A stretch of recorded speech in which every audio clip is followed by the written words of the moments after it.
So ngayong hapon po, alam nyo, gusto ko pong pumunta dun sa, patuloy pa rin po nating tatalakayin. Sandali lang po. Ayan, patuloy po nating tatalakayin yung renewing of the mind o yung pagbabago ng ating isip, no? At alam naman natin po na hindi 'yon sa sarili nating kakayahan, tama po ba? Pero meron pong angkop na grace, merong biyaya na taglay ang bawat mananampalataya para tayo ay patuloy na lumago. Pero meron din po tayong participation, hindi po ba? Pero inaalala ko lang, okay, Youth Sunday ngayon, and I really want to speak to the young people. Gusto ko pong makita by a show of hands, where are the young people? Yes, wow, yes, salamat Pastor Edwin at Pastor Cyrus, napaka-honest nyo. Okay, so young people, yes, and I am talking to you, pero alam ko po na para din po ito sa lahat. So anumang edad ninyo, anumang ilang taon man kayo na nandito na sa New Life, no, lahat po tayo ay may pagkakataon po na ilagay sa next level pa ang ating faith. Amen? We are never familiar with the Word of God. So, pero kasi nung kabataan, and I guess now, no, may mga questions talaga tayo tungkol sa buhay natin. Tama ba? Kahit tumanda, may questions pa rin pala. Pero ibang level kasi kapag pagbata kayo na yung curiosity, and it's innate in a child, na naka-ingrain talaga yon sa isang bata na matanong, curious, diba? So katulad nung inaanak ko, anak siya actually panganay na anak ni Pastor Cox and Ate Pearl, si Q. So may one time nasa 5 and 2 kami. Tapos randomly, Ninang Meow yung tawag niya sa akin. Ninang Meow, can you explain to me about, the volcanoes? Volcanoes! Kasi ina-explain ko sa kanya, nakatira ako sa Silang, malapit sa Tagaytay, ganyan. So, Taal Volcano. So dun papunta yung usapan namin. Tapos next thing you know, nagbubukas na ako ng mga YouTube video, ganyan sumasabog yung Volcan Q. So, naging science lesson bigla yung namin. But she was so curious, as in for days, hindi niya ako tinantanan. Can I see again the volcano? Can I see again how volcanoes form? So, ako naman pinanindigan ko na, sige Q, pagkausap mo ako, I will be your ninang nerd. No? So, innate kasi sa isang child, sa isang bata na talagang gusto niyang malaman lahat.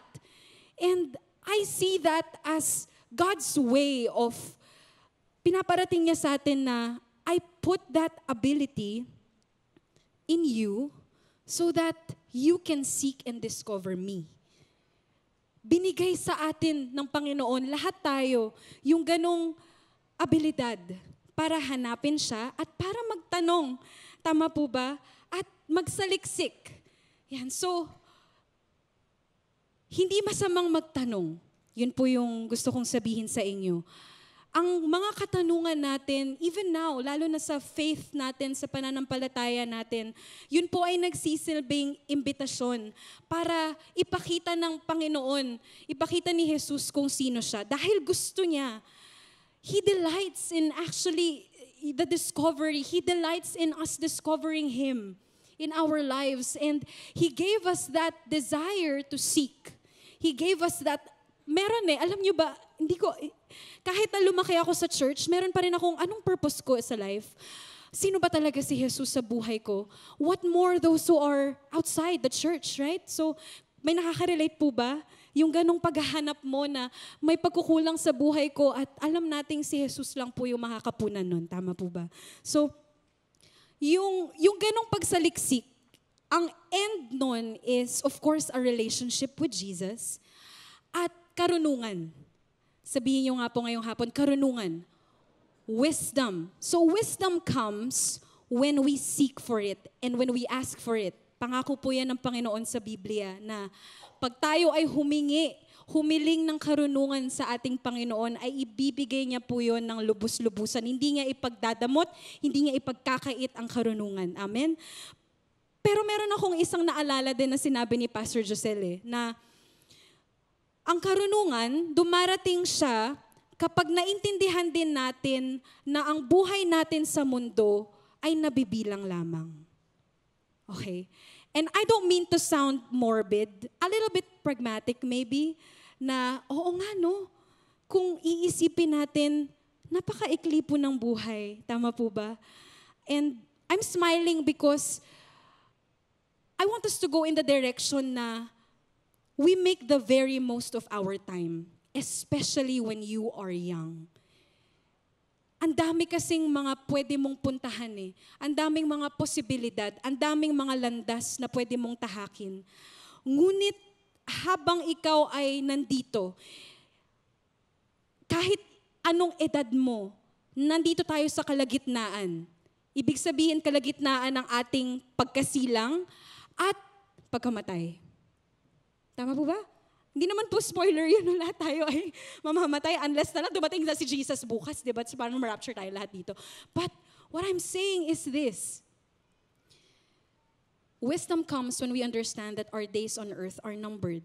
Right? Ecclesiastes 7:4, sabi po dito, laging iniisip ng marunong, ng wise, ang kamatayan, pero ang hangal, ang laging iniisip lang ay kasiyahan. Pero hindi po yun. Ang point po nito ay magkaroon tayo ng mindset na we are made for eternity. Sabihin mo ngayon sa katabi mo, I am made for eternity. Hindi lang po natatapos sa kamatayan ang buhay natin. May buhay sa kabila nito at may buhay na walang hanggan. Hindi lamang para sa kabilang buhay ang buhay natin, no? Kasi may iba mindset na, mamamatay lang din naman pala ako, edi wag na lang. Gawin ko na lang lahat ng gusto ko, YOLO. Very millennial, no? Hindi very Gen Z. YOLO, you only live once. Pero totoo po, di ba, na isang buhay lamang ang meron tayo dito sa mundo, anong gagawin mo sa buhay na yan? At para sa mga kabataan ngayon, ang daming tanong, and again, hindi masamang magtanong, wag mahihiyang magtanong. Okay, baka bawal pala. Banggitin yung mga brand. No? Pero, ang ibig kong sabihin ay, there's so many burning questions that we have. We have questions on the inside of us that we're seeking answers to. Is that right? Generally, it's part of human nature to ask. Pero what if ang pinakahangarin ng Panginoon ay hindi lamang, take note, hindi lamang sagutin ang mga katanungan mo, kung hindi sagutin mo ang mga katanungan niya. Ulitin ko po. What if God's desire is not just to answer your questions, young people and everybody in this place, but what if God desires that you actually answer the questions that He gives you? And so that's what I want to do. May tatlong tanong lamang po at pupunta tayo sa Gospel ni John, okay? Everybody turn with me to the book of John. Burning question number 1. Number 1, what are you seeking or what is it that you want? Anong hanap mo? Ito yung unang-unang tanong ni Jesus sa John chapter 1. John 1:38, sabi dito, lumingon si Jesus at nakita silang sumunod. So, nagsisimula na si Jesus dito sa kanyang ministry, paunti-unti, at yung kanyang pinsan, si John the Baptist, siya po yung nagbibigay sa mga tao, naghahanda sa kanila na, eto na, behold the Lamb of God who takes away the sin of the world. So merong mga taong curious, at dalawa sa kanila, si Andrew, tsaka si John the Beloved. So lumingon si Jesus at nakita yung dalawang yon, yung dalawang kalalakihan na yon. Kaya, tinanong sila ni Jesus, ano ang kailangan nyo? Sa English, what are you seeking? Or sa ibang translation, what is it that you want? And para sa akin, it stops you in your tracks. Sumusunod lang naman ako kay Jesus. Tapos, what is it that you want? Hindi man lang sinabi ni Jesus, bakit niyo ako sinusundan? Hindi eh. Ano agad eh? It's a question of purpose agad. What is it that you want? Because I know you're following me. But are you following me because of things that I can do for you? Or sinusundan mo ko dahil gusto mo akong makilala? And it's a question na we must answer. Kailangan nating hanapin yung sagot sa tanong na ito. Kasi para siyang timbangan. Ang tanong na ito ay parang timbangan na pag nalaman mo ang sagot sa sarili mo sa sarili mo, hindi tayo magtatanong, hindi po to exam na ang sagot mo dyan sa tapos set A, set B pala kayo. Pero ito ay timbangan na hindi lang tayo nagpapadala sa kung saan-saan. Saan ka ba papunta sa buhay na ito? in terms of your purpose, in terms of God's call in your life. Lahat tayo ay may tawag ng Panginoon. Amen? Hindi lahat tinawag ng Panginoon para mag-preach, no? May mga tinawag ang Panginoon sa kanyang mga pamilya, para sa inyong mga nagtatrabaho.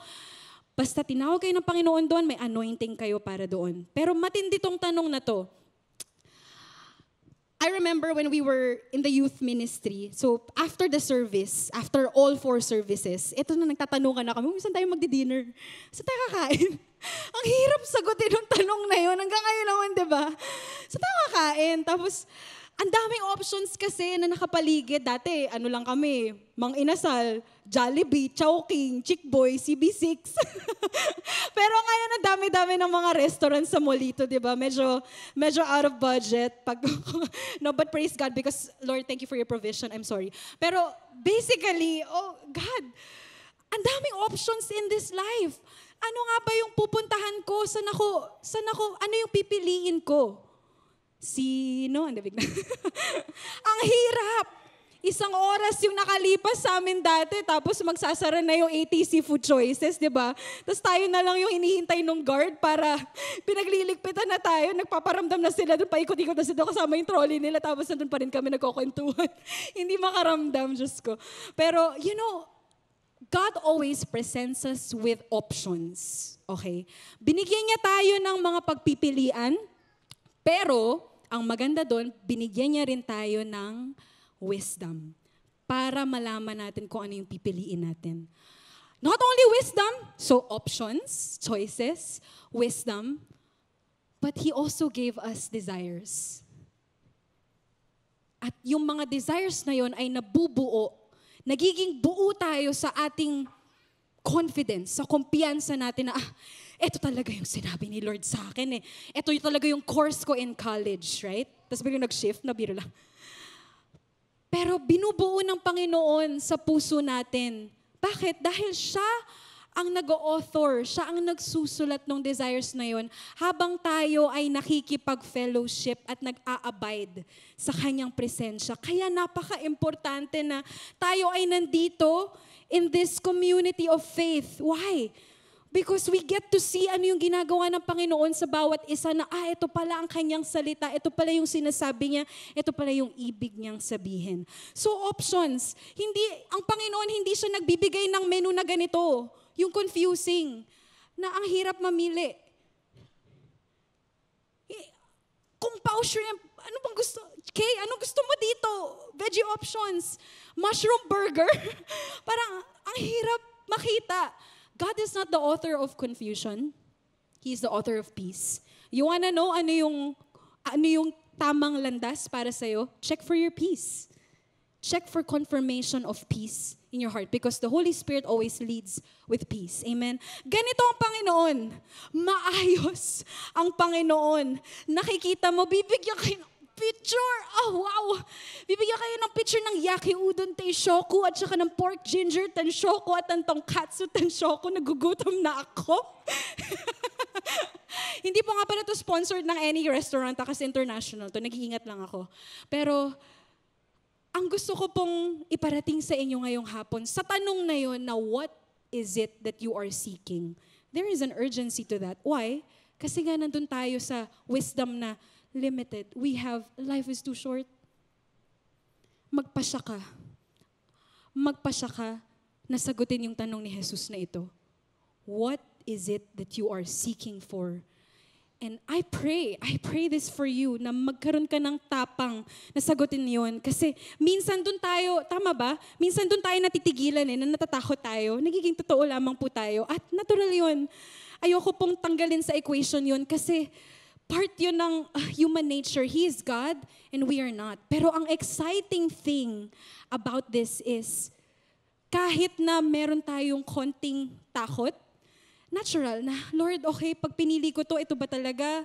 Na parang, Lord, kapag ito yung tinahak kong landas sa ministry, pag dito po ba ako pupunta, Panginoon, sa aking trabaho, pag tinanggap ko po ba itong promotion na ito o tinanggap ko itong trabaho sa ibang bansa, paano na mangyayari? Paano na mangyayari, Panginoon? Oh, pero doon natin bibigyan ng puwang ang Panginoon para kumilos sa buhay natin. Hindi natin kailangang malaman lahat para po sundin ang kalooban niya. yung pag-alam natin ng ating purpose in life, hindi siya ito automatically equivalent po sa we figure everything out. Spoiler alert, we won't know everything. And so, huwag ka nang magsayang ng effort para alamin kung lahat-lahat ng mangyayari. Dahil yung mga bagay na yon, yung mga detalye na yon, ay sa Kanya na. Ibigay mo sa Kanya. Ang hinihingi niya lang sa'yo pagkatapos mong sagutin, what is it that you want? Ay magtiwala ka sa Kanya. At ganito po niya pinapalago yung pananampalataya natin. Kahit na hindi masagot yung ating panalangin na yon, sa pamamaraan ng gusto natin alam natin na dahil nagtitiwala tayo sa Panginoon, mas higit pa rin kung ano yung gusto niya para sa atin. Tama? Meron tayong even if not God. Kahit kung sakali mang hindi. Pero baka naman, Lord. Pero hindi nga. Pero nabubuo doon. Doon sa ganong espasyo natin talaga binibigyan ng puwang ang ating Panginoon para buuin ang ating pananampalataya. So isa lamang po ang sagot. Ibabalik ko po kayo sa same verse in John 1:38. Lumingon si Jesus at nakita silang sumunod. Kaya tinanong niya sila, ano ang hinahanap nyo? Ano ang kailangan nyo? Sumagot sila, Rabbi, Guro, saan po kayo nakatira? Jesus, where are you going? Jesus, where are you? Until Jesus is your sole answer to this question, it will always be an endless cycle of paulit-ulit po kayong maghahanap. Before you ask God for anything else, which He desires, which He wants you to do, right? Before you give Him that, you have to want Him first. You have to want God first. You want to want what Jesus wants for your life first. Is that right, young people? You have to want God with all your heart. Before you want that, a teenager, no, ayoko pala magalit. No? Before you want, I want to go into that relationship. She's so pretty. Oh, how old are you? 16? 15? Oh, God is so much in store for you. I'm just speaking to the young people. But really, kasi ito yung season nyo, kabataan, para talagang ma-discover kung ano yung mga gifts and talents na meron ka. Gamitin mo itong panahon na ito. Alam ko, time is limited, yes. But God also works in seasons. And God can turn seasons into suddenlies. Yun yung mga bagay na ipinagkakatiwala natin sa Kanya. Amen? Amen. Number 2 question. We're good with time. Thank you, Lord. Number 2 question. Tatawid tayo ngayon a few chapters towards the end ng Book of John. Okay pa kayo? John 18:34. Sumagot si Jesus. Kausap niya si Pilate dito. At ang context nito ay hinuli na si Jesus. No? So gusto na siyang patayin o gusto na siyang dalhin ng mga Hudyo sa krus kasi galit sila kay Jesus, tama ba? So, dinala nila si Jesus sa harap ng Sanhedrin, yun yung religious council. Pero dahil hindi nila maidiin si Jesus dun sa mga accusations nila, dinala nila before Pilate, the governor at that time. So ngayon, nung kaharap ni Jesus si Pilate, tinatanong ni Pilate si Jesus, ikaw ba ang hari ng mga Hudyo? Kasi yun yung sabi nila yun yung naririnig ni Pilate So sabi ni Jesus, are you speaking for yourself? So John 18:34. Are you speaking for yourself about this, or did others tell you this concerning me? And this is another question that you have to not only know the answer to, pero kailangan mong panindigan. May mga sagot tayo na kailangan nating panindigan. Tama ba? So ito, if you were having a conversation with Jesus, imagine this. Kunyari, you're in a cafe, you're in your favorite restaurant, ayan, and then you are face-to-face with Jesus. You have this chance to just, in the flesh, Jesus talking to you face-to-face. When He asks you this question, think about your answer. Who do you say that Jesus is? That's kind of how you can rephrase this question. Who do you say that He is in your life? And, you know, And I say this very carefully ha, hindi tayo pwedeng maghiraman lang lagi ng ating pananampalataya. We cannot just live on borrowed faith. Why? Because we live by faith. We have direct access, people. Meron tayong direktang access sa ating Panginoon pagdating sa ating pananampalataya. At kahit gaano pa kaliit yung pananampalataya mo, kayang palaguin yan ng Panginoon basta ikaw ay magtiwala sa Kanya. Parang mana lang yan nung nasa wilderness yung mga Israelites nung time na yun, na dinala sila sa labas ng Egypt at journey sila ni Lord papuntang promised land. Pero meron silang problema sa kanilang provision, but God provided manna for them na sinusustain lang sila bawat araw. So hindi sila pwedeng kumuha ng marami kasi mabubulok siya kinabukasan. That is a foretaste. God was expanding their faith. God was teaching them, trust in me for today. Trust in me for today. Why? Because God was preparing them for the promise. Because if binigay agad ng Panginoon ang pangako na yon at hindi pa buo yung kanilang karakter para hawakan yon, magkakaroon sila ng problema. At ganun din yun sa buhay natin. So God always wants to increase our faith. So for a time, yes, we may borrow the faith of our family. And I speak that because I borrowed faith from my friends at times. Mga panahon na may mga pinagdaanan ako in my health, tapos hindi ko talaga kayang magdasal man lang sa Panginoon. I had pastors, I had leaders praying over me, journeying with me in that. But I wasn't just borrowing, kasi borrowing parang subtraction yun eh. They were actually adding to my faith. And we have to see our faith like that. Faith is multiplying. It's not dividing. It's not like may binigay na faith si Lord, faith! Tapos divide. Tapos yung iba nakapayong kasi hindi ganoon ang Panginoon. God multiplies the faith that you have. Why? Because your faith can be a seed sown. Jesus gave that illustration also in the Gospels, na kapag tinanim mo yung mustard seed, pag munggo na lang mo, hindi munggo, mangga na lang. Wag munggo. Pag tinanim mo yung mangga, lalago yan at mamumunga. Basta itinanim mo. Hindi ka naman, yung iba siguro nagtanim na sila ng, alam niyo, yung seedling na, may sprout na. Pero baka may iba sa inyo, kinakain niyo pa yung mangga. Ginangat-ngat niyo pa. Pero okay lang dahil may binigay na measure of faith ang Panginoon para sa bawat isa sa atin. Amen? At ang sagot sa tanong na ito ay makikita natin a few verses down in John 18:38. So, ine-explain ni Jesus na hindi ako ang hari na iniisip mo dahil ang kaharian ko ay hindi dito sa mundong ito. Meron akong ibang kaharian. So, sabi ni Jesus sa kanya, kung ikaw ay nasa panig ng katotohanan, pakikinggan mo ito. At ang tanong ni Pilato sa Pilato, ang tanong ni Pilato sa kanya ay, ano ba ang katotohanan?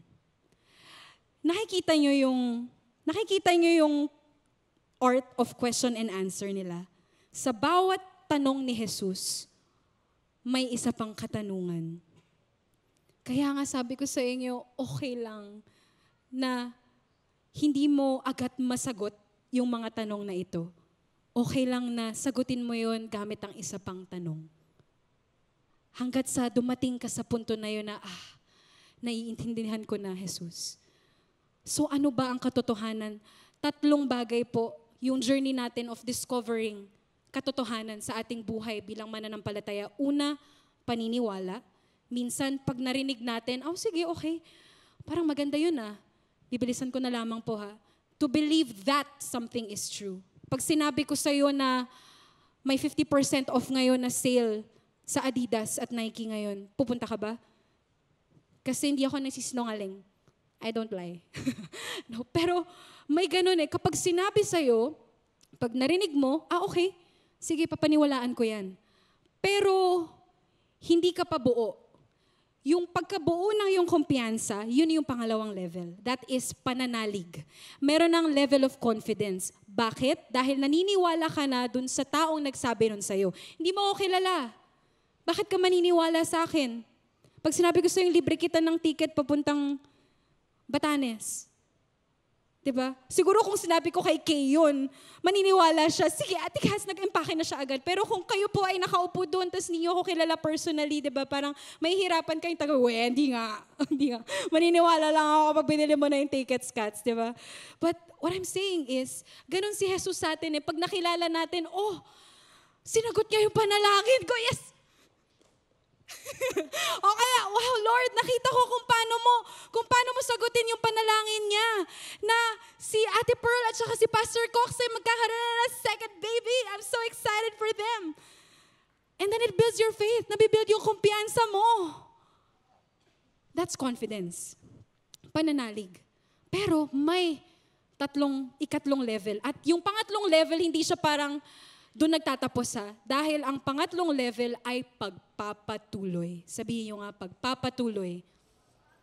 Continuation. In English, it's credence, it's confidence, and continuation. Why? Dahil pag tinignan nyo po yung lahat ng mga verses about belief, faith, believing in the book of John, it's always in the present progressive tense. Ibig sabihin, may continuation. Our faith now becomes a test of our faithfulness. It becomes an evidence of our faithfulness in God's believing. It means that I will always believe God no matter what, kahit anong mangyari, patuloy akong maniniwala sa'yo dahil na-build na ng Panginoon yung pananampalataya mo. Hindi lang dito, pero na-experience mo yung paniniwala na yun. Nakita mong kumilos siya sa buhay mo kahit ano pang mangyari in the future. Oh Lord, ito na naman, I'm faced with lack. God, bakit ganito naman? Bayaran na naman ng tuition fee. Oh Lord, ito na naman yung kailangan ng aking mga pamilya, every kinsena. So, but because God has provided before, why won't He do it again in your life?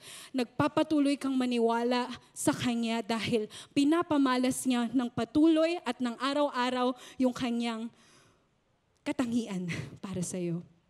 Amen? At pangatlo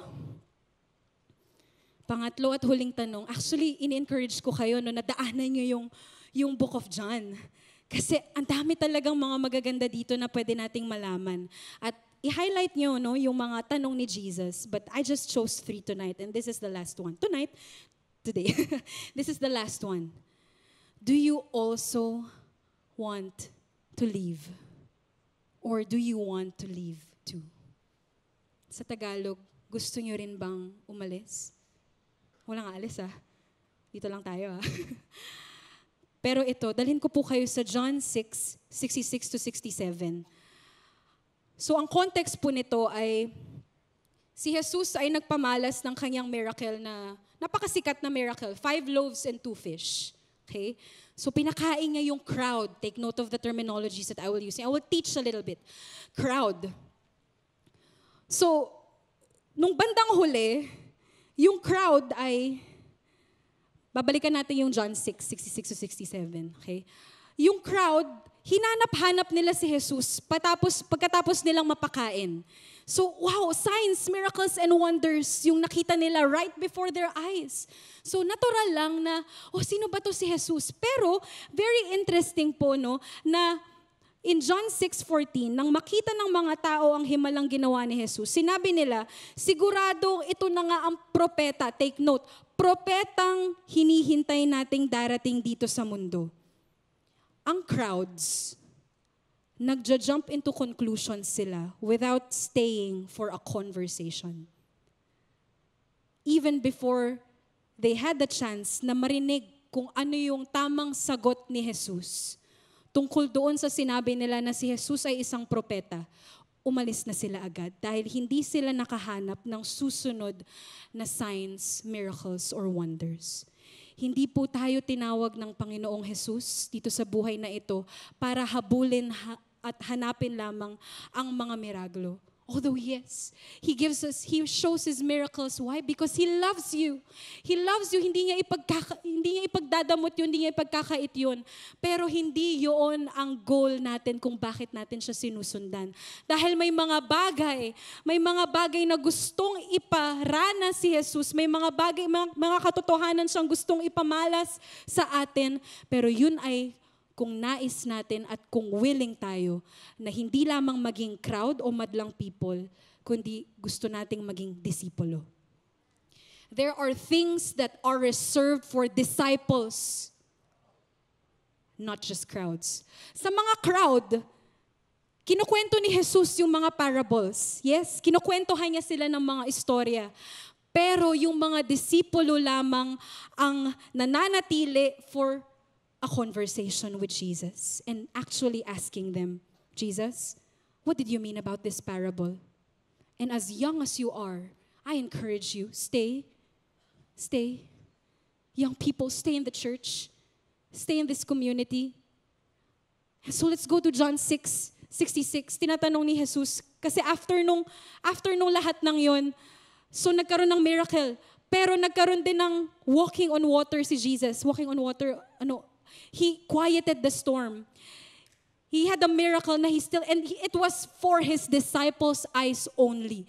There are things that are reserved for the disciples' eyes only. Are you willing to stay for that? Are you willing to just be amazed all the more with that? Na initially, yes, God was able to captivate you with His awesome wonder and glory, but are you willing to actually stay for His instructions in your life? Right? And then later on, nireveal na ni Jesus kung sino siya. I am the bread of life. Sabi niya, ako ang tinapay ng buhay na ito. Hindi siya interesado na bigyan lang tayo ng mga mumo. Siya ay ang ating tinapay na kailangan natin for our sustenance every day. Pero, na-offend yung mga tao dun sa saying niya na yun. Kaya ito yung sinabi ni Jesus. In John 6:66, He said this. And in 67, sabi niya, ayan, mula noon, marami sa mga tagasunod niya ang tumalikod at hindi na sumunod sa Kanya. Imagine that. Kaya tinanong ni Jesus ang 12 apostol at tinanong niya sila, kayo ba, gusto niyo rin bang umalis? Sooner or later, offense will come. How will you handle offense in your life? How will you handle challenges in your life? Aalis ka ba? O mananatili ka sa Kanya? Yun ang tanong na kailangan mong sagutin. Ngayon pa lang. At ang maganda dito, ito yung sabi ni Simon Peter. Pumunta tayo sa mga susunod na verses. Mula noon, marami sa mga tagasunod niya ang tumalikod at hindi na sumunod sa Kanya. Kaya tinanong ni Jesus ang 12 apostol, kayo ba? Gusto niyo rin bang umalis? Do you also want to leave? I can't imagine Jesus saying this to me. Pero ang sagot ni Simon Pedro, Panginoon, kanino pa po kami pupunta? Where else can we go? Where else can we run in this life? Why? Because you've tasted and seen yung tamis ng pag-ibig ng Panginoon eh. Naranasan mo yung kaligtasan niya, naranasan mo yung kapatawaran niya sa buhay mo. Minsan, sige, marahil nakakalimutan natin na ganito pala kagrabe yung ginawa ni Jesus para sa atin, na namatay siya para mapatawa tayo sa ating mga kasalanan, na muli siyang nabuhay para talagang isil yung ating salvation. Oh, but sometimes we forget. But when tough times come, you always go back. Saan ba ako? Saan pa ako pupunta, Jesus? Lord, to whom shall we go? Why? Kayo lang ang may mensaheng nagbibigay ng buhay na walang hanggan. At nai-imagine ko yung mga disciples. Nagbubulungan sila. Kasi sabi dito, ang dami-daming mga taong sumusunod sa Kanya. Pero para sa mga taong pinili niya, importante na piliin rin siya. Napaka-importante na piliin natin si Jesus sa bawat oras, sa bawat sandali. At sa ganong scenario na ang daming nag-aalisan, sa ganitong scenario, young people, na ang dami-daming mga opinion sa paligid mo, ang dami-daming mga boses sa paligid mo, ito na naman, mag-e-election na naman tayo. We saw that in the last election. Can I speak? Can I share this? Ang dami-daming umalis nung nakaraang eleksyon. Why? Is Jesus lesser than your political alliance? Do you also want to leave? Don't let it happen again. I'm not just speaking about that. Pero in your personal life, When things don't go your way, young people, kapag meron kang mga pagkadapa na dahil mararanasan nyo yan, I've been there. Wow, kala mo tanda na. I've been there. Pero, it pays to stay. It's worth it. It's always worth it to stay the path, even if it gets difficult. Why? Because God will always complete the good work that He started in you. And you just have to be willing to have faith and to trust Him to stay until that completion. Amen? And what's so important in that is, again, in that scenario, nakikita nila ang daming nag-aalisan. But the 12, I was imagining them na nagtitinginan sila. Uy, ikaw ba? Si Simon Peter kasi siya yung bida-bida. Peter, tanong mo si Jesus. Tapos si John the Beloved, nakaganon kay Jesus. Jesus, I don't wanna leave. Siguro nakaganon si John the Beloved. Tapos si Thomas, parang, alam mo na yung mga personality nila. But they nag-stick together sila. Nag-stick sila together. You need people who will stick together with you in your faith. And this is found nowhere else but in this community. Young people, you have youth collective. You will have your leaders who will guide you. And even us, meron tayong life groups in this house. Meron tayong mga iba't ibang mga opportunities for you to build that faith. Why? Because when the going gets tough, pag mag-isa ka lang, yun yung attack ng enemy. Pag mag-isa ka lang, it's gonna be hard. But when you are with people who can add to your faith, not just borrow faith from, you will stay. You will stay and you will not even dare to think about leaving. Amen? Amen. So gusto ko po kayong bigyan ng oportunidad. Pang-apat na tanong. Pang-apat na tanong, para po ito sa mga taong marahil nandun pa lang kayo sa unang level ng katotohanan. Ano po? Nandun pa lang kayo sa naniniwala ako kay Jesus. Okay? O marahil matagal na ako sa simbahang ito pero hindi ko pa lubos talagang nakikilala kung sino siya sa buhay ko at nais mo yun. Nais mong maging buo yung kalooban mo. Gusto kitang tanungin ngayong hapon. Gusto mo ba na si Jesus ay maging Diyos at tagapagligtas ng buhay mo? Kung ang sagot mo sa tanong na yun ay oo, maaari ba kitang anyayahang itaas ang inyong kamay? All over this place, pwede po ba tayong pumikit? Kung ikaw yung tao na yun at nais mong sagutin ang pang-apat na tanong nitong hapon, maaari po bang itaas nyo yung inyong mga kamay? Up, up, up, up. Ipagmalaki mo na sinasagot mo ang tanong na ito. Ipagmalaki mo na ngayon, pinipili mo rin siya, dahil siyang unang pumili sa'yo. Tayo ay nagre-respond lamang sa kanyang kabutihan, sa tamis ng kanyang pag-ibig. Everything is a response sa binigay niyang biyaya at grasya sa atin.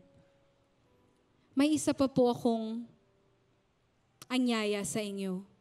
Maaari ba kayong tumayo para dun sa mga taong nanalig, nagtaas ng kamay? Pero sige po, pwede nyo silang samahan. Sige, lahat na lang po tayo ay tumayo sa lugar na ito. Jesus, maraming salamat, Jesus. At nakikita ka niya, alam niya ang pangalan mo. Alam mo ba, kahit alam niya yung nakaraan mo, mas alam niya pa rin kung ano yung mga plano niya sa buhay mo. At so lahat tayo ay sabay-sabay na ipapanalangin to galing sa puso. Hindi po ito magic words, okay?